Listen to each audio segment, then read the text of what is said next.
China firing back, the communist regime slamming, quote, pretentious, COVID-ridden U.S. officials for boycotting the Beijing Winter Olympics. Here now, Michael Pillsbury from the Hudson Institute and author of The 100-Year Marathon. Michael, really glad to have you with us today. Interesting exchange between the Chinese regime and the U.S. regime in relation to this boycott. But I got to ask, really, at the end of the day, how serious is it if the U.S. says we're not going to send diplomats? I mean, is that really what it takes to get change in China?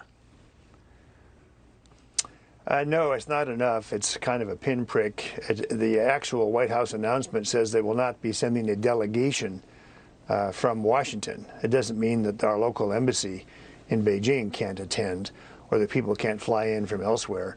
In fact, we have the largest embassy in the world in Beijing. It's 2,300 officials, and about 50 federal agencies are in that embassy, still having cooperative programs, assistance programs in some cases, with the Chinese.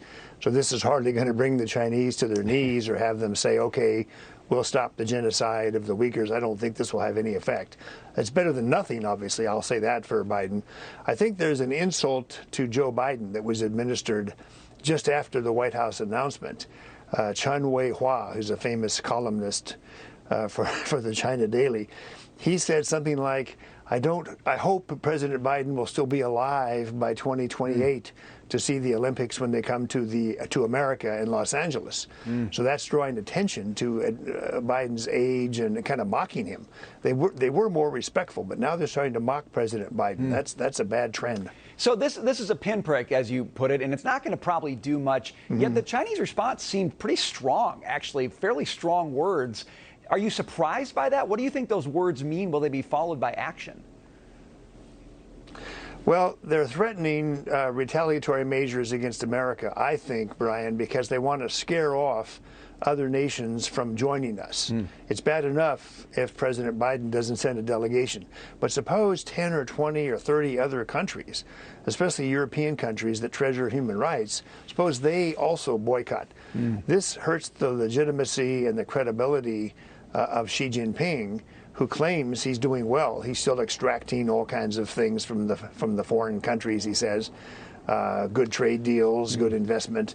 But if a lot of countries join Biden, that's more than a pinprick. That will be embarrassing for Xi Jinping. As I say, it won't bring him to his knees, but it'd be bad news. So speaking of the economics, I want to get your take on this. Steven Spielberg's West Side Story banned in parts of the Middle East over a transgender character, but Disney refusing demands to censor the film.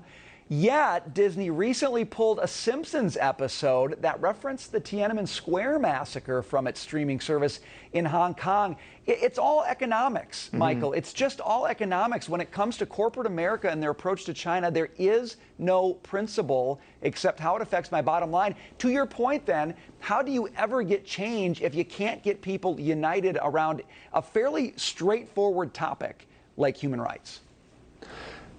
Well, I think our businesses are not going to unite around human rights as a topic. I think that's out. They're obligated to make money. Disney, in particular, is proud of its close relationship with China. The issue is whether the U.S. Congress will pass any of the measures. The House task force, Republican task force, for example, has a lot of measures that would restrict U.S. business. These ideas exist in legislation, but there's not enough sponsors to push it through yet. Even the Schumberg-Todd Young plan has some restrictions on businesses in China. But this is not something I think we can ask our businesses to do. They just won't do it.